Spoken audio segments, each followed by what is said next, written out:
띵동. 정체불명의 초인종 소리가 울리는 순간 당신은 어떤 반응을 보이시나요? 반가움에 현관으로 달려가시나요? 아니면 숨을 죽이고 거실 불을 끈 채 유령처럼 가만히 서 계시나요? 만약 후자라면, 그리고 친구의 집 근처인데 잠깐 들러도 돼? 라는 카톡에 심장이 덜컥 내려앉는다면 제대로 오셨습니다. 이건 당신의 성격이 나빠서도 사회성이 부족해서도 아닙니다. 오히려 당신은 자신의 정신적 에너지를 아주 정밀하게 관리할 줄 아는 지능적인 생존자일 확률이 높습니다. 왜 우리는 그토록 사랑하는 친구나 가족조차 내 집 문턱을 넘는 순간 불편함을 느끼는 걸까요? 단순히 청소가 안 돼서일까요? 아니면 숨기고 싶은 비밀이라도 있는 걸까요? 오늘 이 이야기는 당신이 느끼는 그 묘한 죄책감을 완전히 씻어드리고, 당신의 집이 왜 세상에서 가장 단단한 요새여야만 하는지 그 심리학적 이유를 파헤쳐드립니다. 자, 지금부터 당신의 성역을 사수하려는 그 흥미로운 본능의 세계로 지금 바로 들어가 보시죠. 집은 단순히 벽돌과 시멘트로 쌓아올린 건물이 아닙니다. 심리학적으로 집은 우리 몸을 감싸는 제2의 피부와 같습니다.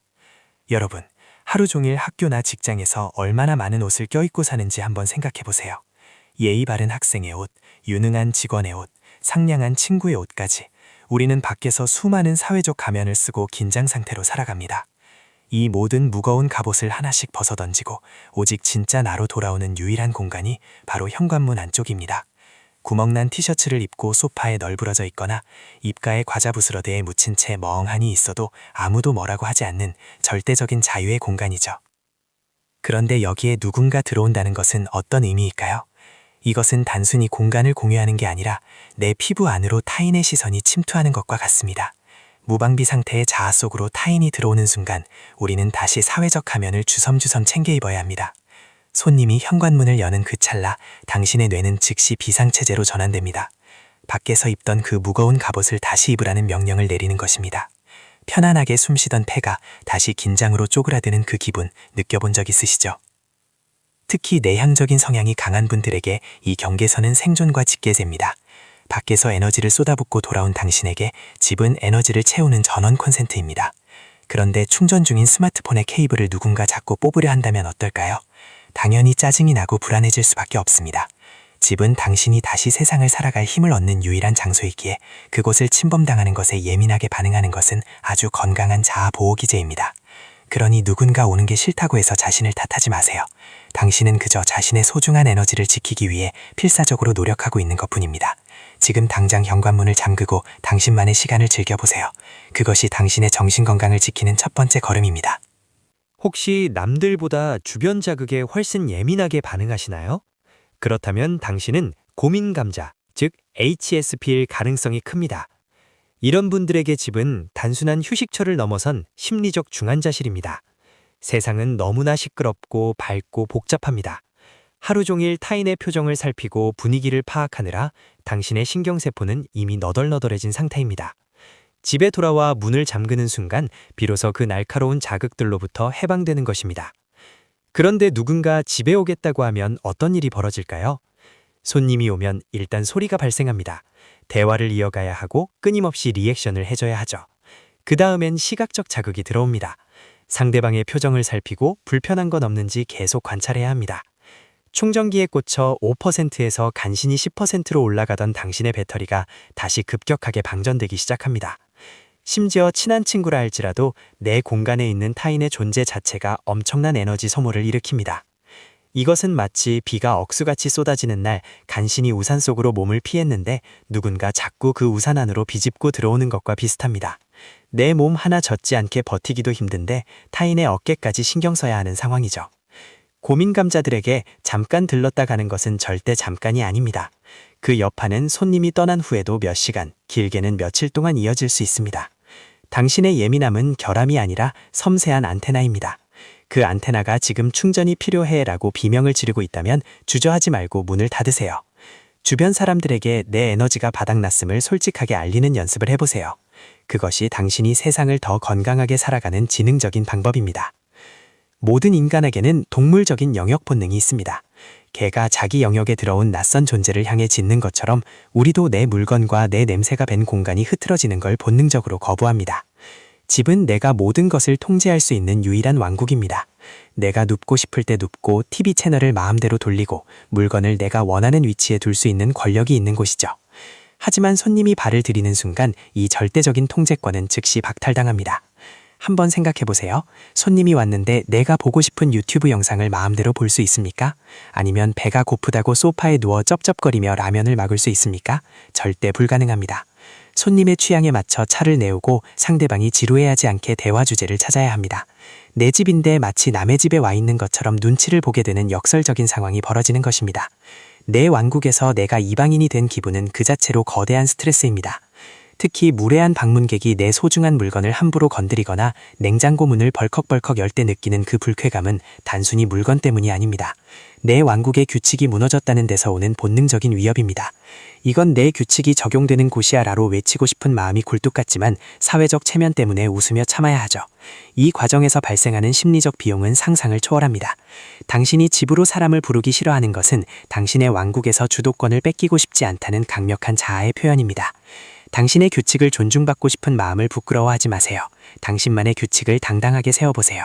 왕국의 주인은 바로 당신입니다. 손님을 초대하기로 한 날 여러분은 무엇을 하시나요? 아마 대청소부터 시작하실 겁니다. 평소엔 신경도 안 쓰던 천장 구석에 거미줄을 떼어내고 화장실 타일 사이에 물기를 닦으며 싱크대에 쌓인 설거지를 해치웁니다. 왜 이렇게까지 할까요? 내 공간이 곧 나 자신이라고 믿기 때문입니다. 손님이 우리 집의 먼지를 발견하면 마치 내 마음속의 지저분한 구석을 들킨 것 같은 수치심을 느낍니다. 공간의 무질서가 곧 내 삶의 무질서로 평가받을까 두려운 것이죠. 실제로 손님들의 시선은 생각보다 날카롭습니다. 집 좋다라고 말은 하지만 눈동자는 집안 구석구석을 스캔합니다. 어떤 책을 읽는지, 냉장고에는 무엇가 들어있는지, 옷장은 정리되어 있는지, 마치 위생점검을 나온 공무원처럼 우리를 평가합니다. 심지어 야, 이건 왜 여기 뒀어? 배치를 바꿔봐라며 묻지도 않은 훈수를 두는 사람들도 있습니다. 내 취향과 삶의 방식이 타인에 의해 난도질당하는 기분은 정말 유쾌하지 않습니다. 중학생 여러분도 부모님이 방 좀 치워라, 누가 보면 욕한다 라고 말씀하시는 걸 들어본 적 있을 겁니다. 이 말 자체가 집은 곧 평판이라는 사회적 압박을 보여줍니다. 우리는 타인에게 완벽한 모습만 보여주고 싶어하는 본능이 있는데 집은 가장 완벽하기 힘든 공간입니다. 그래서 집을 공개한다는 것은 엄청난 용기가 필요한 일이고 그 용기를 내고 싶지 않은 것은 지극히 자연스러운 선택입니다. 평가받는 고통을 피하고 싶은 당신의 마음, 그것은 비겁한 게 아니라 아주 합리적인 것입니다. 남의 시선으로부터 자유로워지는 연습을 시작해보세요. 당신의 집은 전시장이나 모델하우스가 아닙니다. 냉정하게 계산기를 한번 두드려 봅시다. 친구 한 명을 집에 초대해서 3시간 동안 즐겁게 수다를 떨기 위해 당신이 치러야 할 대가는 무엇일까요? 우선 초대 전날부터 시작되는 청소 노동이 있습니다. 당일에는 맛있는 음식을 준비하거나 배달 음식을 세팅하는 수고가 필요하죠. 손님이 있는 동안에는 쉬지 않고 리액션을 하며 감정 에너지를 쏟아야 합니다. 그리고 손님이 떠난 뒤 진짜 비극이 시작됩니다. 수북이 쌓인 설거지, 음식물 쓰레기, 헝클어진 소파 쿠션까지 이 모든 뒤처리는 오롯이 당신의 몫입니다. 투자 대비 산출, 즉 가성비를 따져보면 초대는 정말 최악의 선택입니다. 밖에서 만나면 어떨까요? 카페에 가서 커피 한 잔 사 마시면 끝입니다. 맛있는 음식은 식당에서 사 먹고 다 먹으면 그냥 일어나면 됩니다. 치울 필요도 눈치 볼 필요도 없습니다. 헤어질 때도 잘 가라는 한마디면 깔끔하게 관계가 종료됩니다. 집으로 초대하는 것보다 에너지는 10분의 1만 쓰면서 즐거움은 똑같이 누릴 수 있는 것입니다. 현대 사회는 이미 너무나 피곤합니다. 우리는 이미 밖에서 충분히 많은 노동을 하고 있습니다. 그런 우리에게 집에서까지 접대 노동을 하라고 하는 것은 가혹한 일입니다. 효율성을 중시하는 현대인들이 밖에서 만나자라고 말하는 것은 상대방이 싫어서가 아니라 우리 관계를 더 오래 건강하게 유지하기 위한 합리적인 제안입니다. 노동 없는 만남이 진정한 힐링이 될 수 있다는 사실을 꼭 기억해 주세요. 더 이상 집들이에 집착하지 말고 밖에서 더 멋진 추억을 만들어 보세요. 그것이 모두가 행복해지는 길입니다. 초대하기 싫어하는 마음 뒤에는 사실 과거의 깊은 상처가 숨어 있을지도 모릅니다. 큰맘 먹고 누군가를 초대했는데 그 사람이 내 소중한 영역을 무참히 짓밟았던 기억 말입니다. 아이들을 데리고 와서 내 소중한 피규어를 박살낸 친척, 침대 위에서 방방 뛰며 과자 부스러기를 흘린 친구, 허락도 없이 안방문을 벌컥 열어젖힌 지인까지 이런 무례한 경험들은 우리 뇌에 집으로 사람을 들이는 것은 위험하다라는 강력한 경고 메시지를 저장합니다. 초대란 주인이 마음의 준비가 되었을 때 문을 열어주는 고귀한 행위입니다. 하지만 어떤 사람들은 우리 사이에 뭘 그래? 라며 이 소중한 경계선을 비웃습니다. 예고 없이 찾아오거나 거절했는데도 잠깐 얼굴만 보자며 문 앞까지 오는 행위는 명백한 영역 침범이자 심리적 폭력입니다. 이런 일을 겪고 나면 초인종 소리만 들어도 가슴이 두근거리는 트라우마가 생길 수밖에 없습니다. 우리는 서로의 영역을 존중할 때 비로소 진정한 친구가 될 수 있습니다. 당신이 문을 굳게 닫고 있는 것은 무례한 사람들로부터 당신의 평온을 지키기 위한 최후의 보루입니다. 선을 지키지 않는 사람들에게 당신의 성역을 내주지 마세요. 당신은 당신의 공간을 보호할 권리가 있고 그 권리를 행사하는 것은 결코 이기적인 행동이 아닙니다. 싫을 때는 싫다고 단호하게 말하는 연습을 해보세요. 진정한 친구라면 당신의 그 거절을 기쁘게 받아들일 것입니다. 옛날에는 이웃끼리 숟가락 개수도 다 알고 살았는데 요즘 애들은 정이 없어. 혹시 이런 어른들의 말씀에 마음이 무거우셨나요? 하지만 시대가 변했습니다. 과거의 공동체 문화가 생존을 위한 필수적인 선택이었다면 현대의 개인주의는 삶의 질을 높이기 위한 세련된 진화입니다.